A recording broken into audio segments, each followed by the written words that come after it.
Hi, Kristal Wick here with Artbeads Cafe, where we have everything beady for your beady pleasures, a little bit of caffeine, and a lot of bit of Cynthia. So, welcome to Artbeads Cafe again, Cynthia. Hi, Kristal. Oh, so fun to have you. We have a really fun segment here with the holidays coming up. We thought it would be good to show you guys, help you a little bit with your holiday shows, to show you some displays that are a little on the unusual side, to either display your jewelry for shows, or maybe for your Etsy site as you're taking pictures, or just for your own boudoir. So Cynthia, dive in, show us these beauties. Okay. Well, I have to say I find a new addiction. A new addiction. Yes, I had so much fun creating those displays and I couldn't stop, but I had to stop myself once. Well, just for now. Yes. So I want to start first by those bracelet holders. And I was trying to look at something very cheap. So what I did is I took some paint rollers. Those are paint rollers? Yes. No, I would not believe that unless I actually saw them. Yeah. And you just I wrap with ribbons, and I tuck the ribbon inside, and that's it.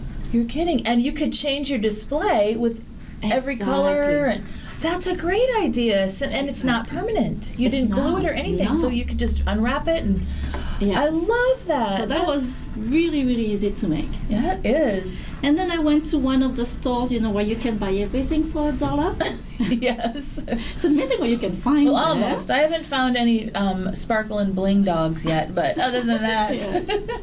And I find those really cute little balls. This is plastic.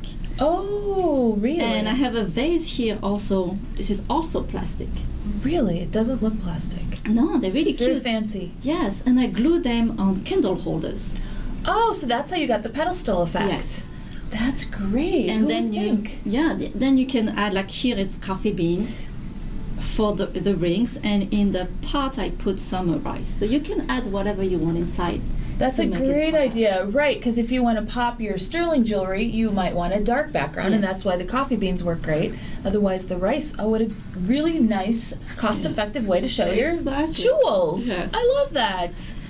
Nice. Yes, and then I did something a little more complicated. This is elaborate. It's beautiful. It's so beautiful. Thank you. So I find first those two flower pots. So those are flower pot holders. Yes. Those are flower pots upside down. Yes. I cannot believe that. Those are so interesting. And then I went to a craft store and I find a candle holder made out of wood and some frame and some bobbins. So this is all wood. It's all wood. Painted them. And then I took some gilder's paste because I wanted to make an effect. And I put some gilder's paste on top of them. Oh, and then glued them together. And you have this really interesting display. It's gorgeous. Thank you. Because it's difficult to find something that is high enough for necklaces.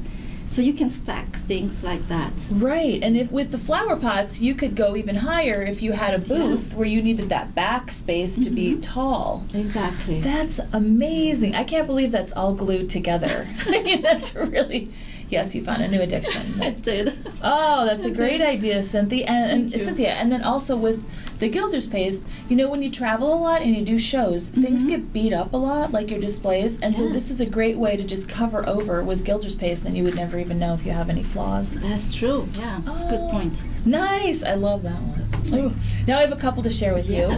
These guys, this one is so much fun because, you see all these cute little trunks and these books. They look like books that open up, and they're for storing things.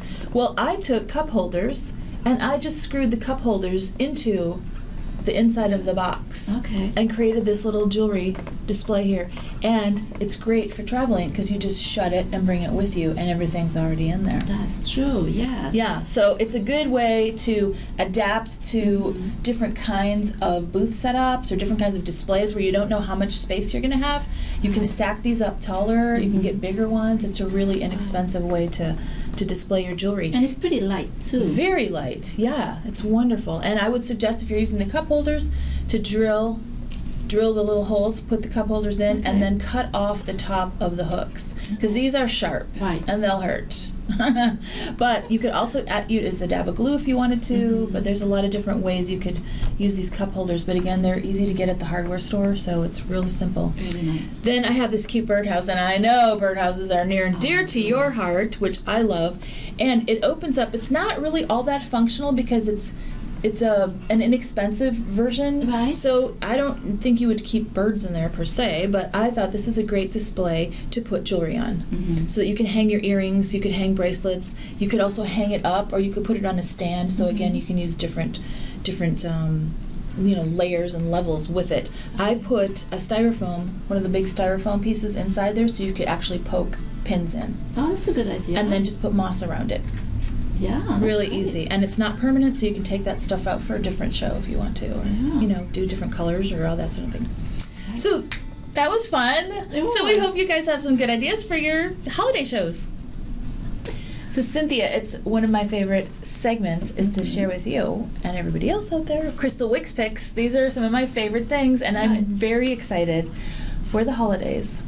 We are launching new holiday jewelry kits, yay! And they're all filled with bling. Of course, my favorite. So we need those. Yes. Well, I figured, for the holiday season, sometimes you have a lot of parties to go to, or you have office parties and things, and you need some casual, but you also need some ring-a-ding-ding bling. And look at this. Oh my gosh, that goes with everything. I just think that's a beautiful piece. It's lovely. Yeah. And also, if you want to make it longer, you could just attach some chain to the top. You can make it really long or have it short. It's a very adaptable piece, which uses the beautiful filigrees. That would be so gorgeous on a black dress. Yes, wouldn't it? Oh, and the filigree earrings, which they look like Christmas ornaments in and of themselves, but then dangling from your ears, ooh, Christmas ornaments for me. And then Christmas trees and little filigrees and Christmas bulbs, and we are going to have a ball with our holiday kit. So wanted to share with you our brand new, yay, holiday earring and jewelry and bracelet and necklace, the whole gamut. Great kits, yay. Okay, Cynthia, Q&A time. So we have Julia in Wyoming, and she asks, what are the most common jewelry lengths? Okay. I thought that was a pretty common question. Yes. And I wanted to show you different lengths, actually, Great. that you can create. So let's start with the smallest one, which is a choker. So it's about 14 to 16 inches long, and it's just at the base of the neck. Okay. And then you have the princess. And the princess is the most common one, actually. And the princess is about 17 to 19 inches long. Okay. And it's the one that goes with everything, and you can put a little pendant of charm here. It's really so it's the princess. beautiful. And now you are including the toggles and the clasps in your dimension, right? So it's the full length of the necklace. Exactly. You have to remember that. That's why I'm bringing that up, so we forget. And then you have the matinee. And the matinee is about, Oh, that's so fancy. I know. And it's about 20 to 24 inches long. Okay. And this one it can be casual, or it can be for nighttime also, a little dressed up. And you have the opera. And the opera is about 28 to 34 inches. And I love this size, especially when in winter you have sweaters on. Right. And you cannot really put something short. So this length is really nice. So the opera length is good for winter. Exactly. And then the super long one, so it's above 45, 46 inches. And this is really fun because you can wrap, put twice around your neck, so that create a multi-strand. Or you can do like that, like I did, that just knot. I love that. Together. That's always fun to do, isn't and it? this is a very classic dress. It can be for day and night also. Great. So, that's good to know. We all should know those different lengths. I tend to have my favorite 2 or 3, and then I don't pay attention to the others. And I know that if you're selling your jewelry or you're doing things for gifts, you would want to know different styles. So thank you, Cynthia. You're welcome. And Julia, I hope that answers your question about the lovely lengths. And I want to thank everybody else for joining us here at Artbeads Cafe, where we get to play with all things beady, caffeinated, and sometimes chocolate. So if you have any questions for us, let us know at artbeads.com. Otherwise, bead happy.